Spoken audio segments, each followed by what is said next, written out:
Hi guys, today nakita ko si wildlife animal sa labas, kaya samahan niyo ako, videoan ko siya.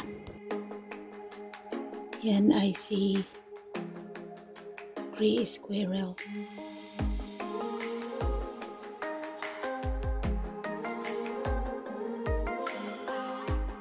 Si black squirrel, ayan, nasa sanga.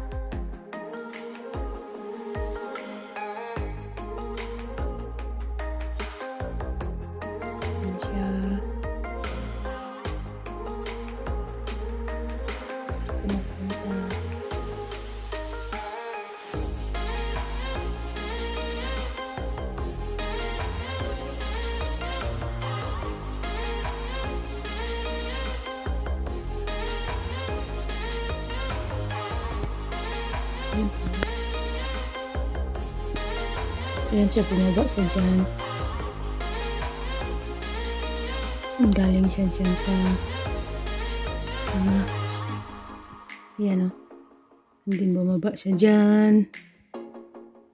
Saan na kaya yun si gray? Yan ay si black. Kaya namin nilagyan yan ng ganyan metal para mag-slide siya kasi aakyat siya dyan. And then pupunta siya sa feeder, and then pag tumalon siya dyan, natatanggal yung feeder dyan sa hook, babagsak doon sa ground. Yan ang rason na nababasag. Ayan siya oh.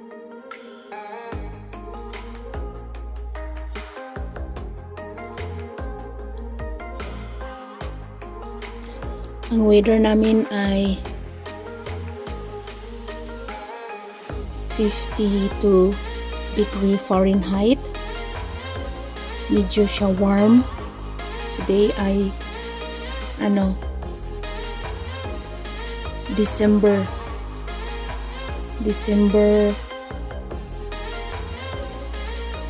autumn pa siya kasi ang autumn ay hanggang December 20, pero nag-snow na dito sa amin. So, basa. Tingnan ninyo yung basa siya. Umuulan. Hindi siya umuulan, yung nag-snow and then nag-warm ang weather, na melt yung snow sa atip doon sa bubong. Kaya siya nag-dripping. Kasi nag-warm siya and then nag-melt yung snow and then nag-dripping. So, ito naman si Downy, busy sa pagkain ng kanyang lunch. Ang kanyang kinakain ay sweet cake. Ayan siya, umakyat siya ulit. Ayan, nawala. Ayan. Saan ka magpunta? Ayan, bumaba siya ulit.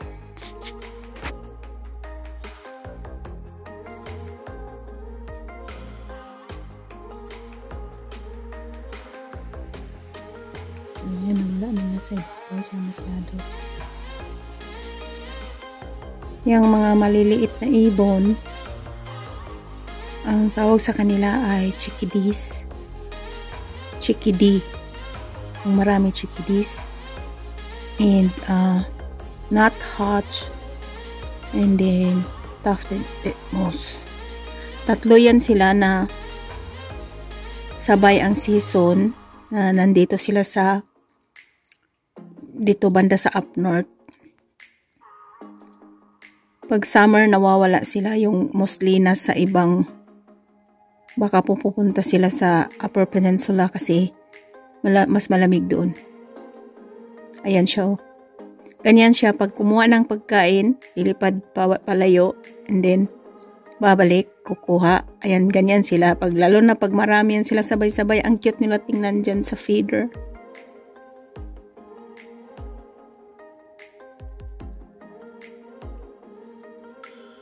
Andun siya ulit sa isang sanga oh. Tumawid pala siya dun sa kabilang side. Ayan, gusto niyang bumaba.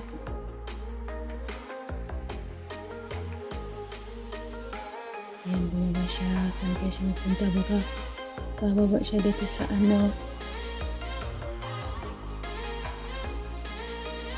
Ayan, nasa mga sanga na siya.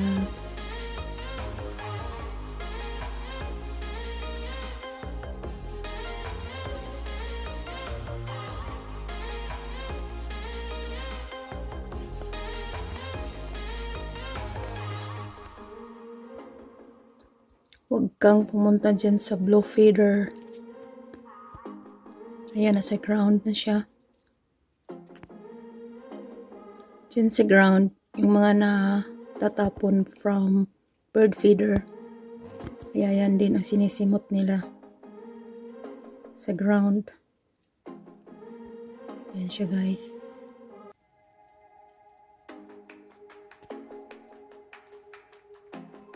Sa Alaska, dito pinapakain namin yan sila.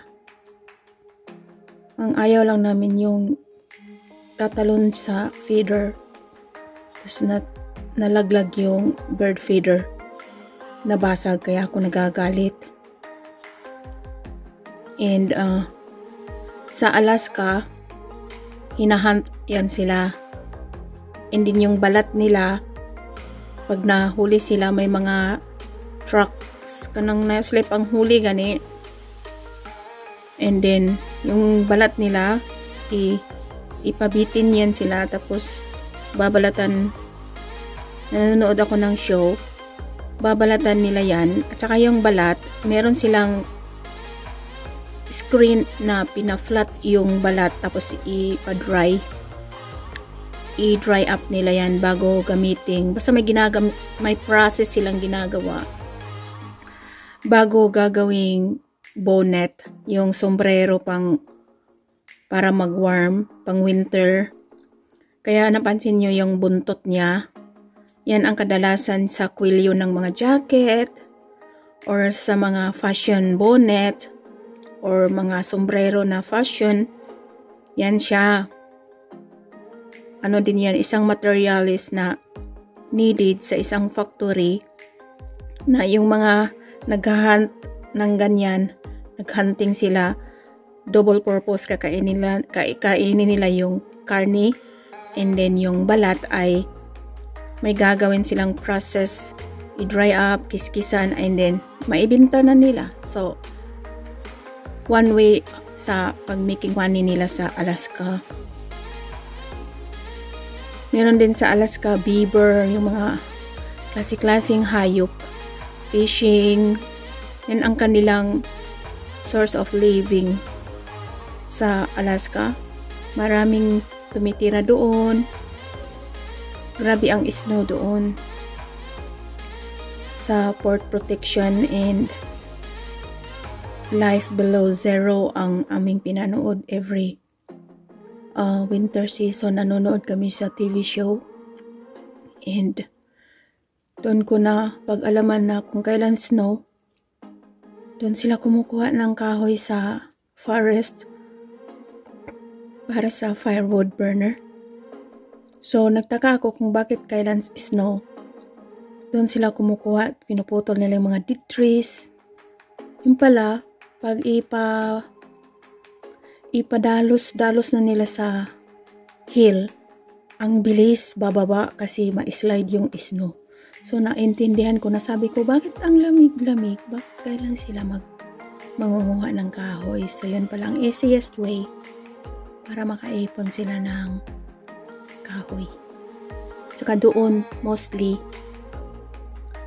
maggamit ng bangka para pupunta dun sa kabilang isla, pupunta tatawid, ganon. Saka mga snowmobile, kailangan marunong ka mag-operate pag winter, kasi ang lake puro na siya snow. So akalain mo tatawid yung snowmobile, yun pala ang lake pag summer. Yun. So yun ang kanilang living sa Amerika. Kung naranasan namin ang snow dito, grabe ang more on sa Alaska. So familiar natin ang name na Alaska. Pero way away siya sa buong mapa ng Amerika, pero part siya sa Amerika. Nahiwalay lang siya, isa siyang isla. Nagiging island siya sa part sa Amerika. So ayan guys, habang nagkwento ako, tuwang-tuwa naman si Black Squirrel. So, yung kinakain niya, sinisimot niya ay galing yan dyan. Siguro may ibon or si chipmunks ay kumakain dyan. And then, minsan, tinatapon nila yung mga ayaw nila. So, si squirrel kasi, hirap siyang makapatong dyan kasi malaki. And, ang ginagawa nila mostly, yung mga morning dove, at saka yan sila, dyan sila sa baba, sinisimot nila katulad na lang nitong suet. Tingnan nyo ang baba sa suet, di ba? Ang daming, yan. Kadalasan ang kakain dyan, yung morning dove, yung pigyon na ibon. Dyan sila kasi yung mga morning dove, hindi sila halos makapatong dyan sa feeder, saka dito.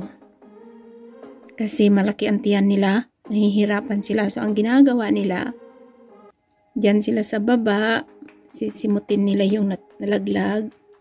Katulad ni black squirrel, wala siyang kakupitin siya ngayon. Kaya nag-enjoy siyang simot sa mga nalaglag. Baka merong nagkain dyan sa blue feeder. So, ang daming natatapon.